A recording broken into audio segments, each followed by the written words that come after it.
오늘 말씀은 에스겔서 말씀을 같이 나눌까 합니다. 주보에 나눌 말씀을 써놨습니다. 그래서 여러분이 너무나 잘 아는 말씀입니다. 제가 한번 천천히 읽어보겠습니다. 여러분께서도 이 말씀이 잘 알고 있는 내용이지만 오늘 한번 같이 묵상하는 시간을 가질 수 있도록 하겠습니다. 에스겔서 37장 1절에서 14절 말씀입니다. 여호와께서 권능으로 내게 임재하시고 그의 영으로 나를 데리고 와서 골짜기 가운데 두셨는데 거기 뼈가 가득하더라. 나를 그 뼈 사방으로 지나가게 하시기로 본즉 그 골짜기 지면에 뼈가 심이 많고 아주 말랐더라. 그가 내게 이르시되 인자야 이 뼈들이 능히 살 수 있겠느냐 하시기로 내가 대답하되 주 여호와여 주께서 아시나이다. 또 내게 이르시되 너는 이 모든 뼈에게 대언하여 이르기를 너희 마른 뼈들아 여호와의 말씀을 들을지어다. 주 여호와께서 이 뼈들에게 이같이 말씀하시기를 내가 생기를 너희에게 들어가게 하리니 너희가 살아나리라.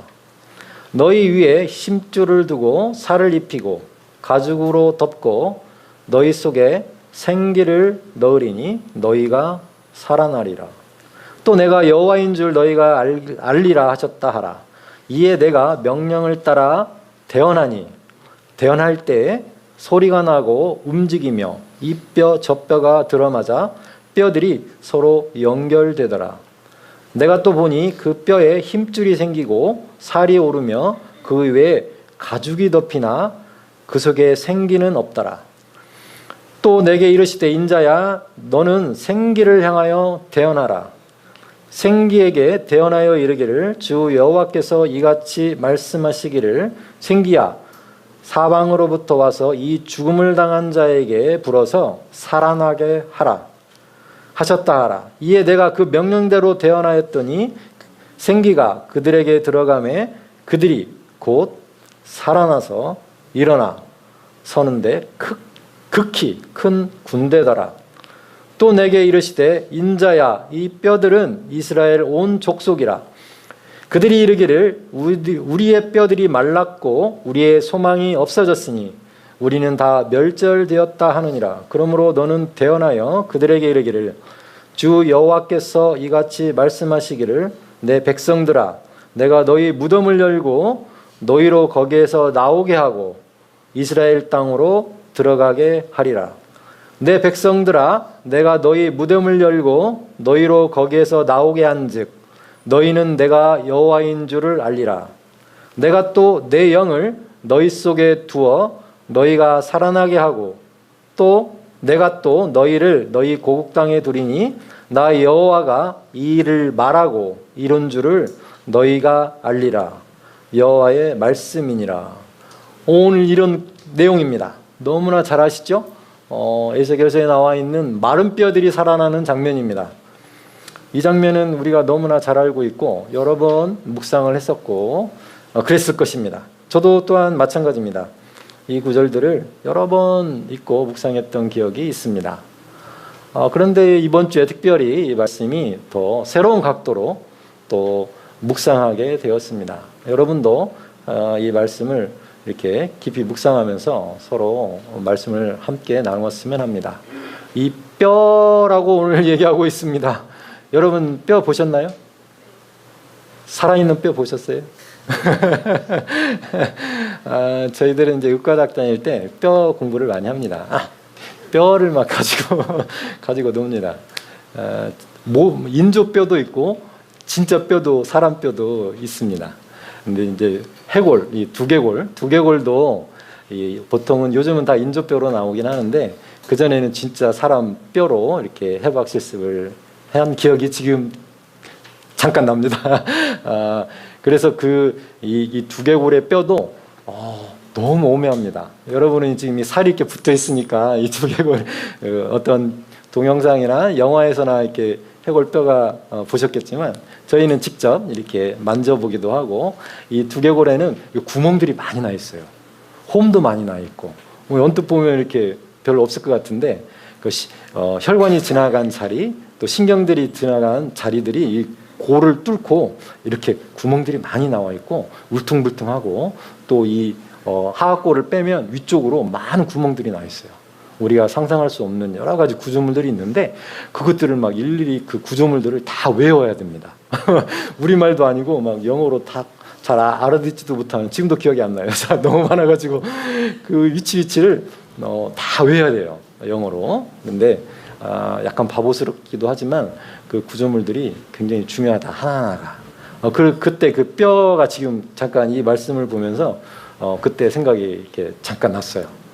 이 뼈는 완전히 말랐다는 것입니다. 생기도 없고 물기도 없고 뭐 그냥 사람이 가지고 있는 그 모든 것들이 싹 빠져나가면 뼈만 남습니다. 요즘은 화장도 하고 이렇게 가루로 해가지고 이렇게 낙골당에 이렇게 모시기도 하고 바다에 뿌리기도 하고 그렇죠. 그렇습니다. 얼마 전에 친구 장례식장 갔는데 이렇게 바다에 뿌리더라고요. 이 뼈가 참 와닿습니다. 뼈에게 소망이 있을까요, 없을까요? 없어요. 뼈는 그냥 그대로 뼈예요. 살아있잖아요. 그냥 소망이 없어요. 이 뼈는 소망이 없다. 소망이 없다. 정말 물기도 없고 생기도 없고 아무것도 없다. 그 뼈들이 잔뜩 모여있는 골짜기를 이제 에스겔이 이렇게 거기를 이렇게 보게 됩니다. 근데 하나님께서 그 뼈들을 다 살리겠다고 말씀하세요.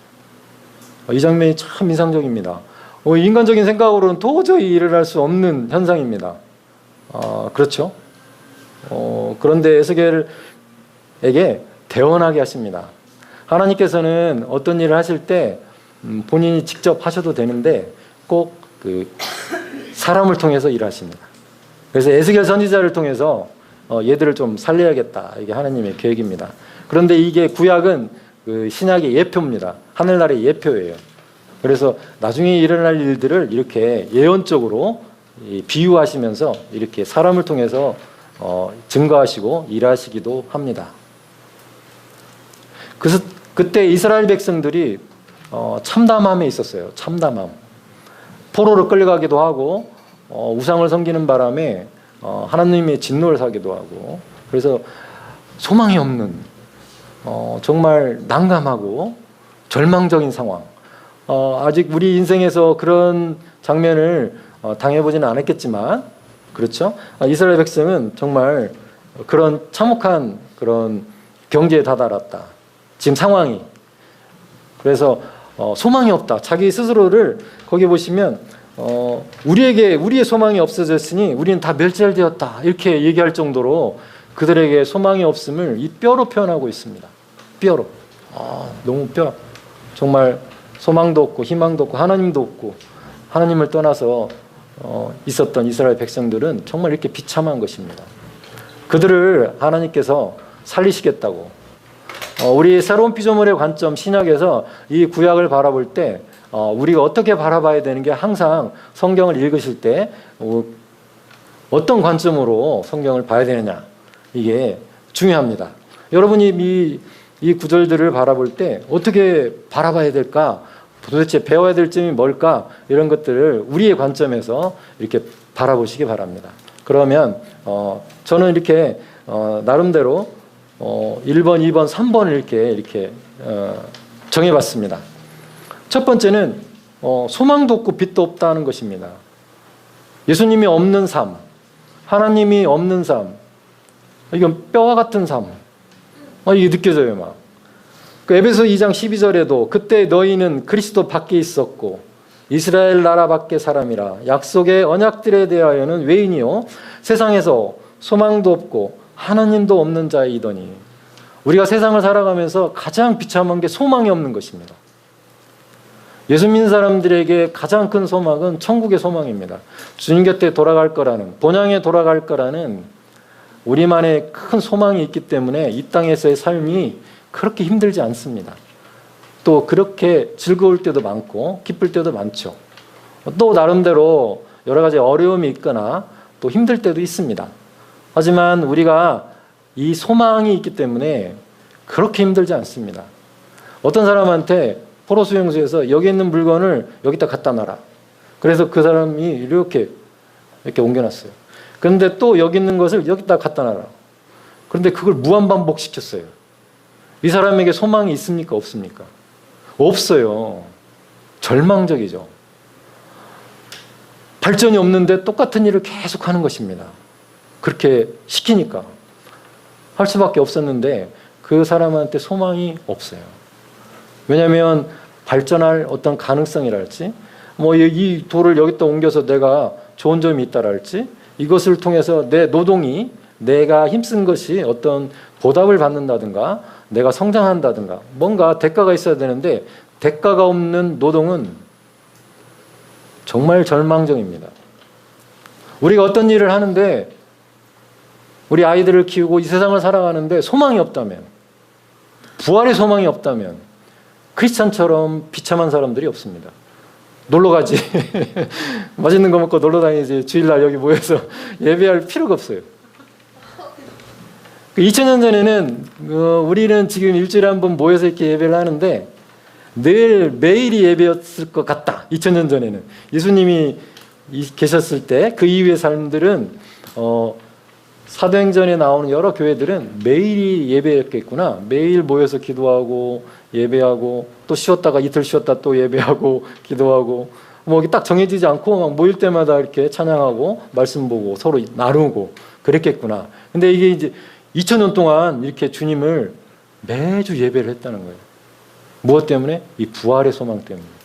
우리가 육신의 몸을 벗는 것이 끝이 아니라는 것입니다.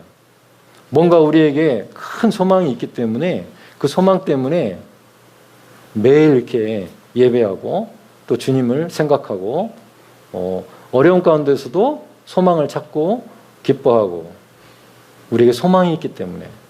그런데 이스라엘 백성이 그 당시에 이렇게 소망이 없었대요. 이제 끝장이다. 이게 얼마나 비참한 삶입니까? 물건 이쪽에서 계속 옮기는데 이쪽에서 왔다가 이쪽으로 옮기는데 아무 의미가 없다. 무의미한 삶처럼 사람을 낙담하고 절망하게 하는 것이 없습니다. 왜? 소망이 없기 때문에. 그런데 한 가지 묻습니다. 우리에겐 소망이 있습니까? 우리에게는 정말 놀라운 소망이 있습니다. 부활의 소망이 있고 주님에 대한 소망이 있고 주님이 내일 오신다 하더라도 여러분 너무 서운해하지 마세요. 이 땅에 살았을 때 너무 서운해하지 마시고 오늘 저녁에라도 내일이라도 예수님이 다시 오신다 하더라도 여러분 너무 서운해하지 마세요. 더 좋은 세계가 우리를 기다리고 있고 하늘나라의 그 본향이 그 영광이 우리와 영원히 함께할 것입니다. 불완전한 우리의 몸을 벗고 불완전한 우리의 혼적인 생각들을 벗고 그 주님을 만나는 그날은 얼마나 영광될 것인지 상상조차 할 수 없다고 성경에 되어 있습니다. 그래서 이 땅에서의 삶이 그렇게 이렇게 절망적이지 않다. 그리고 너무 소망적이다. 너무 기쁘다. 이렇게 하루하루를 살아가시기 바랍니다. 하루를 살기 시작할 때 오늘 하루도 정말 주님의 은혜와 사랑으로 살 수밖에 없다. 내 힘으로 할 수 있는 게 별로 없다. 하루를 마치면서도 주님의 은혜와 사랑으로 오늘 하루를 살았습니다. 내일 또 주님이 주시는 힘과 예수님이 주시는 그 능력으로 우리 안에 계신 그 예수님의 지혜와 능력으로 하루를 살 것입니다. 이렇게 하루를 사시기 바랍니다. 그렇게 하루하루를 살다 보면 곧 주님 곁에 갈 날이 다가옵니다.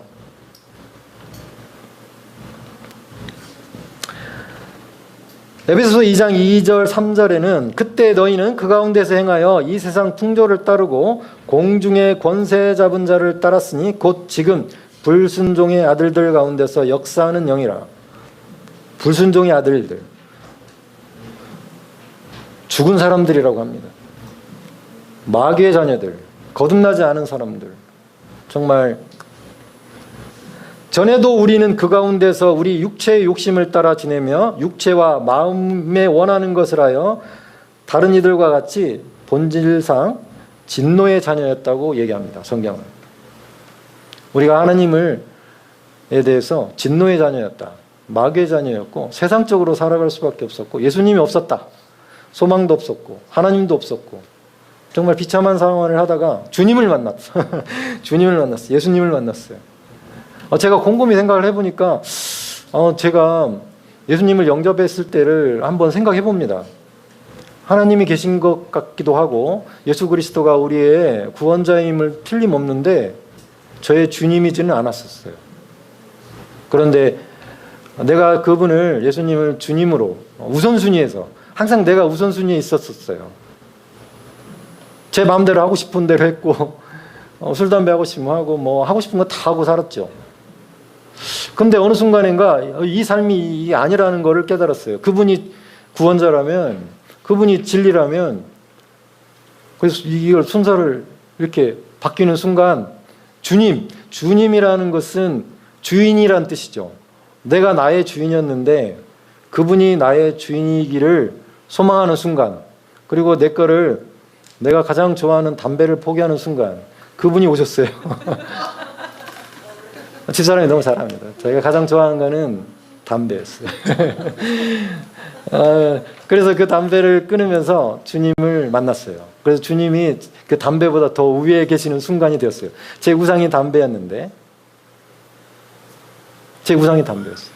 제 좋은 친구. 근데 그 친구를 포기하고 정말 나의 주인을 선택하는 순간 그분이 오셨어요. 그 이후로 성령을 받고 그분을 진짜 영접하게 된 거죠. 지금도 그 순간을 돌이켜봅니다. 한 19년 됐는데 그분을 돌이켜봅니다. 그분이 우리의 구원자인 건 알았어요. 그렇지만 나의 주님은 되지 못했었던 것 같아요. 그런데 그분이 나의 주님이 되시는 순간 제 인생이 바뀌었고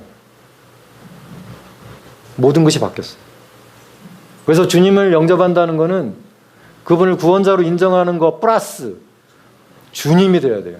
나의 주인이 되셔야 된다고요. 여기에서 하나님도 없고 소망도 없다 이 말은 주인이 아직 나다 그런 말입니다. 이스라엘 백성이 그렇게 포로로 끌려갔던 이유들도 그들이 주인이었어요. 그들이 고집이 세였고 하나님을 찾지 않았고 우상을 섬기게 되었고 온갖 자기가들이 하고 싶은 대로 하고 살았어요. 주인이 하나님이 그런 분이시라는 걸 알고 있었어요. 그분이 우리의 구원자라는 걸 알고 있었어요. 하지만 주인은 되지 못했어요. 그래서 망가진 거예요. 그래서 예수님을 우리 시대에 예수님을 영접한다고 생각하는 것은 우리가 마음으로 믿고 입으로 시인하는 그분이 우리 주인이라는 것을 고백하고 그분이 주인답게 사는 순간 놀라운 능력이 우리 안에 임합니다. 그래서 담배를 어떻게 끊었는지 몰라요. 금단현상이 없었어요. 진짜로. 증인은 우리 집사람이에요. 최신전도사를 다 알고 있어요. 담배를 오래 폈습니다.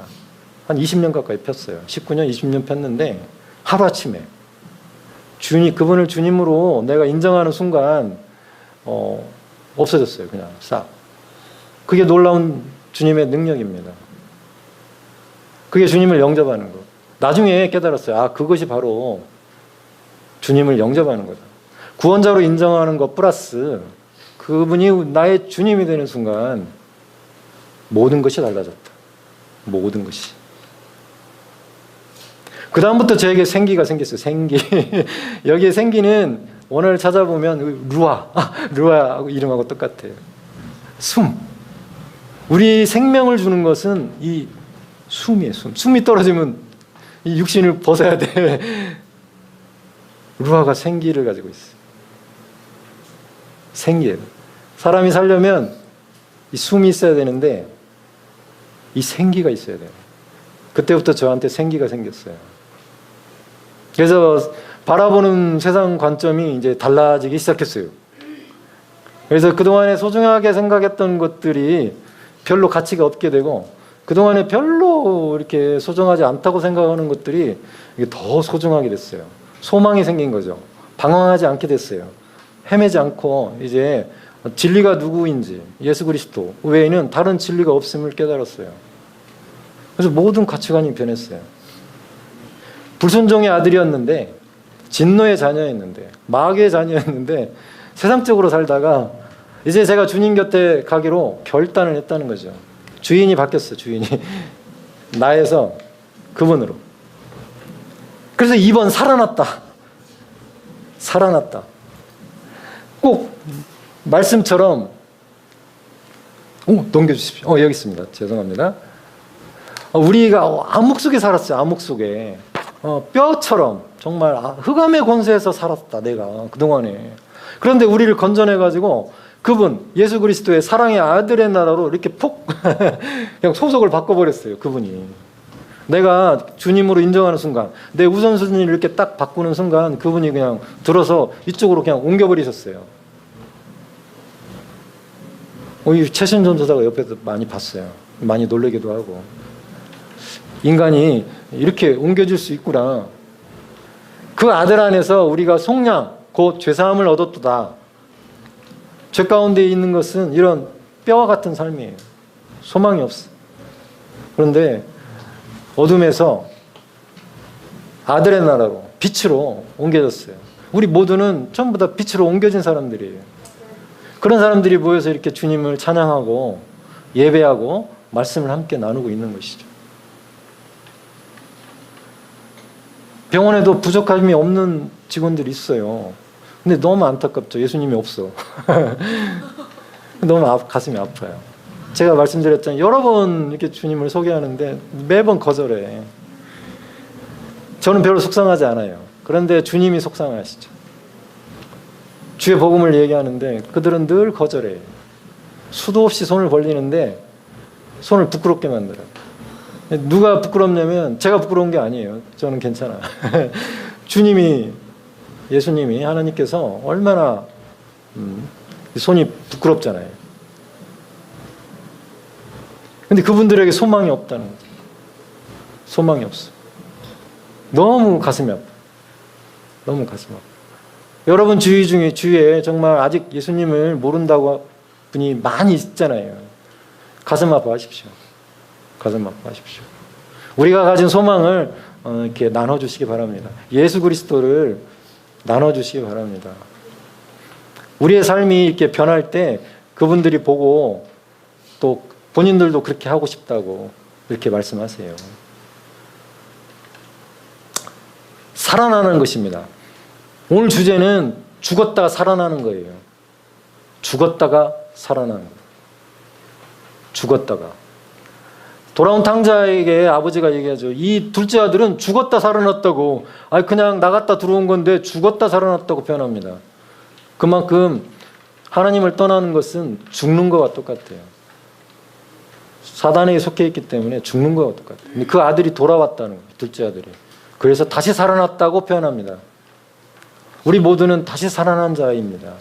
제2의 인생을 살고 계시는 거예요. 그래서 시간이 너무 아까워요. 우리가 남아있는 삶의 시간들이 너무 아깝습니다.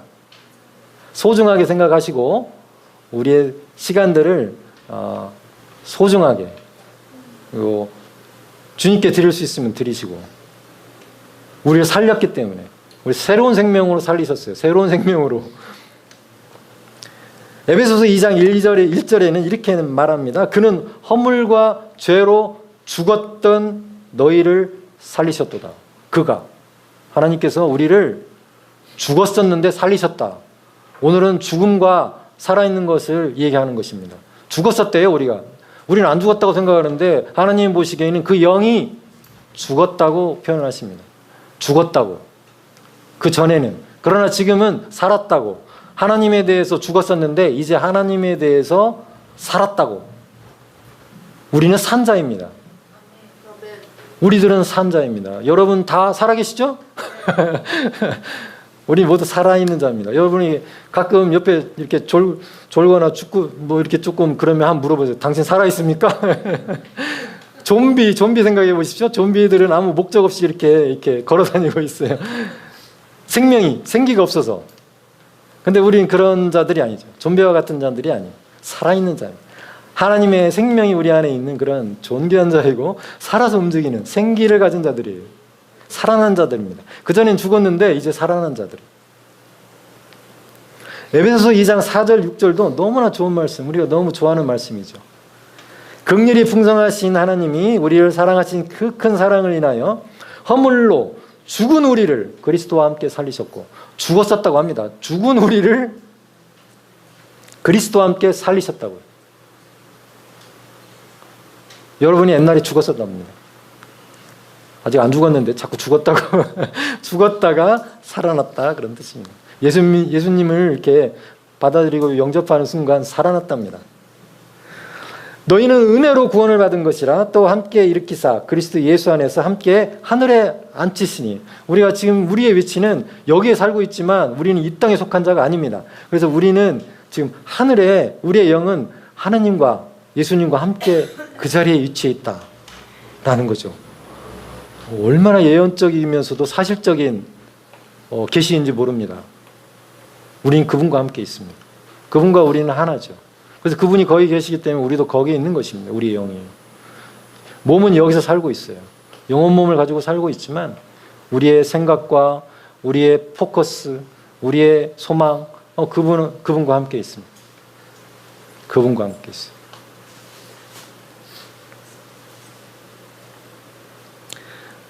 옛날에 나는 죽었어요. 그리고 다시 살고 있습니다. 새로운 삶을. 새로운 제2의 인생을 살고 있습니다. 많은 분들이 이제 은퇴를 생각하시는 분들도 제2의 삶을 계획하죠. 지금 100세 시대이기 때문에. 세상 사람들도 그렇습니다. 우리는 AD와 BC, 예수님이 오시기 이전과 후가 죽음과 삶, 그런 비유와 비슷합니다. 예수님이 몰랐던 시대, 예수님이 없었던 시대, 하나님을 몰랐던 소망 없는 삶에서 이제 예수님과 함께하는 삶, 새로운 생명을 가진 삶, 이거는 AD와 BC를 나누는 그런 중요한 우리 인생의 전환점인 것이죠. 침례식이 우리에게 중요한 것은 그런 기로에 있기 때문에 그렇습니다. 그 전환점을 넘어가는 순간이 우리 영적으로 주님을 영접할 때 우리 영으로는 이제 거듭났지만 새로운 재창조된 영을 갖게 됐지만 이것들을 많은 사람들 앞에서 이렇게 결혼식과 같이 이렇게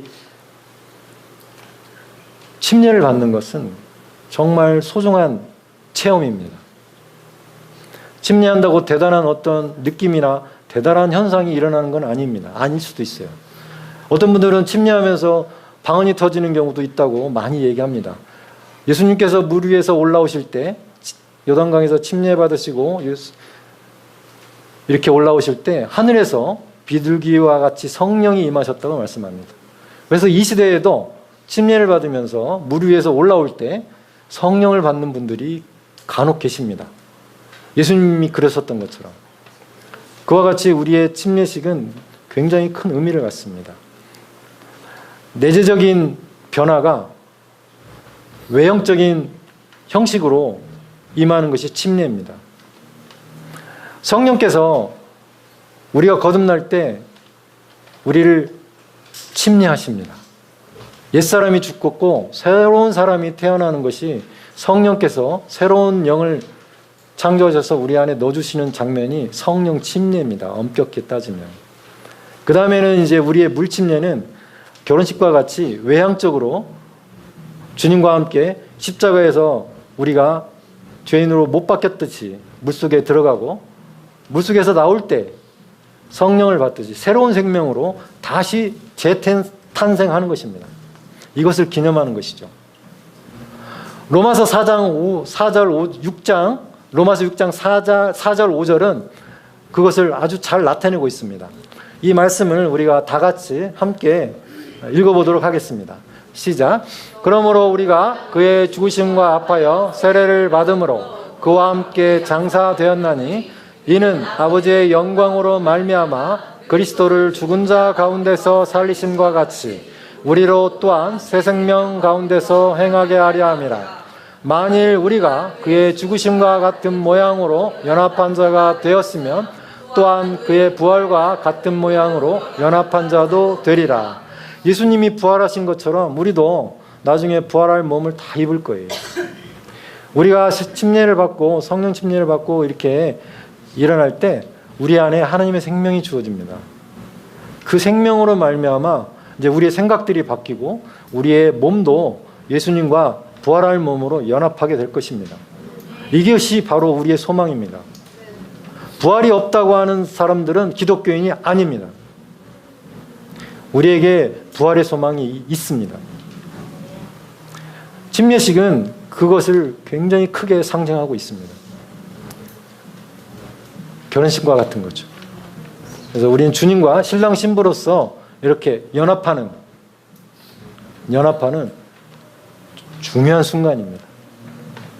그래서 저희 교회에서도 가능하면 이렇게 일정한 시간에 침례식을 하려고 계획 중이고, 올해는 8월 11일 날 침례식을 할 예정입니다. 많은 분들이 축하해 주시고 또 새로운 생명이 태어나는 순간이죠. 이미 영적으로는 태어났지만 기념하는 것입니다. 그런데 이렇게 한 영혼이 거듭나기 위해서는 누군가가 필요하다는 것입니다. 마른 뼈들이 살아나는 것을 하나님께서 직접 하실 수도 있지만 대언자가 필요했습니다. 대언자, 에스겔이라는 대언자를 꼭 사용하십니다. 하나님께서 이 땅에서 이 세상을 다스리고 통치하실 때 교회를 통해서 하신다고 말씀하십니다. 교회를 통해서, 여러분을 통해서 세상을 다스리기를 원하시고, 여러분을 통해서 이 땅에서 일하기를 원하십니다. 여러분을 통해서 세상을 보기를 원하시고, 여러분의 손을 통해서 생명이 흘러가기를 하나님께서는 원하십니다. 본인이 다 하실 수 있어요. 전능하시기 때문에. 하지만 우리가 우리 자녀들을 통해서 우리의 꿈을 이루기도 합니다. 우리 자녀들을 통해서 뭔가를 이루기도 합니다. 내가 할 수 있지만 우리 자녀들에게 심부름을 시키기도 합니다. 왜? 축복의 통로가 되기 때문에 그렇습니다. 에스겔을 통해서 말씀하십니다. 네가 대언하라고, 내 말을 대신 얘기하라고. 하지만 똑같은 효과가 있을 거라고. 하나님이 말씀하시는 것과 에스겔이 대언하는 것은 같은 효과를 나타냅니다. 똑같이 살아날 거야. 뼈들이 살아날 거야. 뼈들이. 그런데 네가 얘기해도 돼. 하나님께서 직접 말씀하셔도 되지만 에스겔 네가 이 대언을, 내 말을 대신 말을 해도 똑같은 효과가 있어. 이것은 우리에게도 적용됩니다. 우리에게도. 하나님의 말씀을 우리가 말할 때, 주님의 말씀을 우리가 대언할 때 똑같은 일이 일어납니다. 우리가 그것을 믿고 말하느냐, 그냥 말하느냐 차이입니다. 우리가 이게 하나님의 말씀으로 믿고 말할 때 똑같은 일이 일어납니다.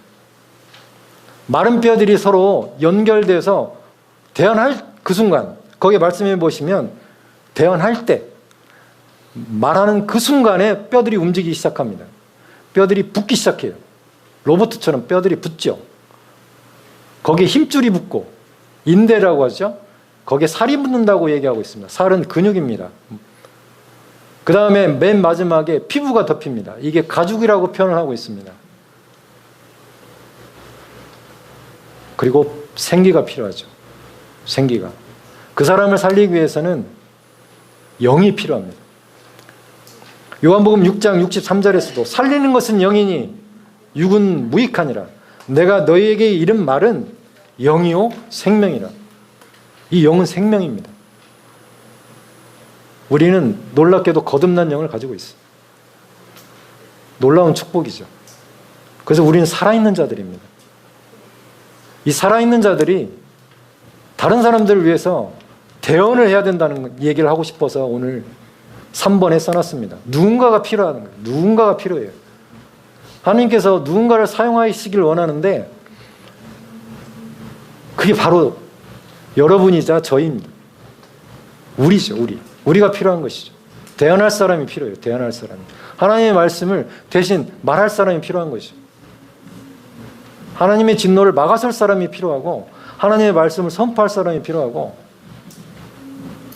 하나님의 말씀을 묵상하고 하나님의 말씀을 대언할 사람이 필요하다는 것이죠. 살아나라고.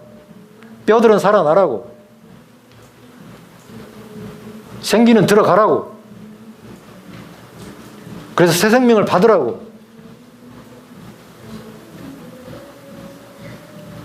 그러면 당신은 살아날 거라고. 말랐었는데, 뼈처럼 말랐었는데 소망도 없고 희망도 없고 하나님도 없고 빛도 없는 썼는데 이제 살아나라고. 지나간 분들에게 얘기하십시오. 살아나십시오. 옆집에 사는 분한테 얘기하세요. 살아나세요. 그럼 그분이 질문할 겁니다. 내가 죽었나요?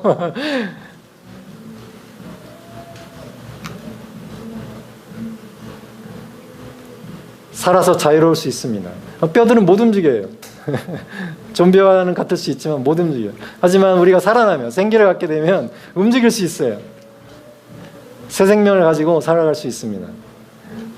우리는 그런 하나님의 말씀을 대언하는 자, 하나님의 말씀을 대신 전하는 자가 되어야 됩니다. 그래서 에스겔서 37장 4절, 또 내게 이르시되 너는 이 모든 뼈에게 대언하여 이르기를 너희 마른 뼈들아 여호와의 말씀을 들을지어다. 죽은 사람들이여 들어라. 하나님의 말씀을 들으면 살아난다. 그 말씀대로 되기 때문에 살아날 수밖에 없다. 생기야 들어가라. 그래서 사람들을 살려라. 사람들을 살려라. 주위의 마른 뼈들을 보시면 안타까워하십시오. 너무 많다고 얘기합니다. 뼈들이 너무 많다고. 우리 주위에 뼈들이 너무 많다고. 그래서 그분들을 살려야 됩니다. 그런데 그분들을 살려서 어떻게 됐다고요? 큰 군대가 되었다고 얘기합니다. 큰 군대가 되었다고. 이 마지막 시대에 성령의 능력으로 말미암아 하나님의 군대들이 곳곳에서 일어날 것입니다. 하나님의 군대들이 곳곳에서 이렇게 군대로서 일어날 것입니다. 우리가 대언할 때, 우리 주위에 있는 사람들에게 대언할 때, 로마서 10장 14절 15절은 그런즉 그들이 믿지 아니한 일을 어찌 부르리요, 듣지도 못한 일을 어찌 믿으리요. 예수님을 전하지 않는데 어떻게 그분을 믿을 수 있냐고 말하고 있습니다. 전해주는 사람이 없어. 들어본 적이 없어. 예수님을 누군가 말을 해줘야 돼. 전파하는 자가 없이 어찌 들으리요. 보내심을 받지 아니하면 어찌 전파하리요. 기록된 바 아름답도다. 좋은 소식을 전하는 자들의 발이여 함과 같으니라. 복음을 전하는 사람들의 그 발은 아름답다고 표현합니다. 복음을 전하는 사람들은 아름답다. 대언하는 사람들은 아름답다. 그들이 곧 파수꾼이요. 그들이 곧 선포자요. 그들이 선지자이고 우리 모두가 선지자인 것입니다. 우리 모두는 선지자예요. 예수님의 말씀을, 하나님의 말씀을 대언할 수 있기 때문에. 그래서 사도 바울도 이렇게 얘기합니다. 에베소 6장 19절에 또 나를 위하여 구할 것은 내게 말씀을 주사 나로 입을 열어 복음의 비밀을 담대히 알리게 하옵소서 할 것이니. 나를 위해서 기도해줘라. 내가 복음을 담대하게 전할 수 있도록 성도들이여 나를 위해서 기도해 주세요. 지금 사도 바울은 이렇게 얘기하고 있습니다. 우리 박현선 집사님이 미국 가셔서 열심히 부담 없이 주의 복음을 전하고 계실 것입니다. 우리는 이 땅에서 우리 가까운 곳에 아직 복음을 모르는 분들이 많이 있을 텐데 대언자로서 복음을 전해주시기 바랍니다. 박현선 집사님 미국으로 파송 선교사입니다. 우리가 가는 곳마다 곧 휴가철인데 휴가 가셔도 지나가는 사람들을 놓고 이렇게 기도해 주시고 같이 가는 친척이 있다면 예수님을 조금 소개하시고 그러면 너무 좋겠다. 이렇게 말씀드려 봅니다. 기도하시겠습니다. 오늘은 하나님 아버지 감사합니다. 우리 주위에 하나님 보시기에 죽은 영들이 너무 많습니다. 하나님 아버지 정말 그 영들이 이제 곧 살아날 것입니다. 우리는 대언할 것입니다. 하나님의 말씀과 복음을 대언함으로 말미암아 이들이 죽은 자에서 살아나는 자로 흑암의 권세에서 하나님의 아들의 나라로 옮겨질 것입니다. 우리가 기꺼이 그런 대언자가 되기를 원합니다. 우리를 사용하시고 우리를 도구로 사용하시고 하나님의 자녀를 교회를 통해서 하나님께서 일하실 것을 믿습니다. 감사합니다. 예수님의 이름으로 기도하였습니다. 아멘.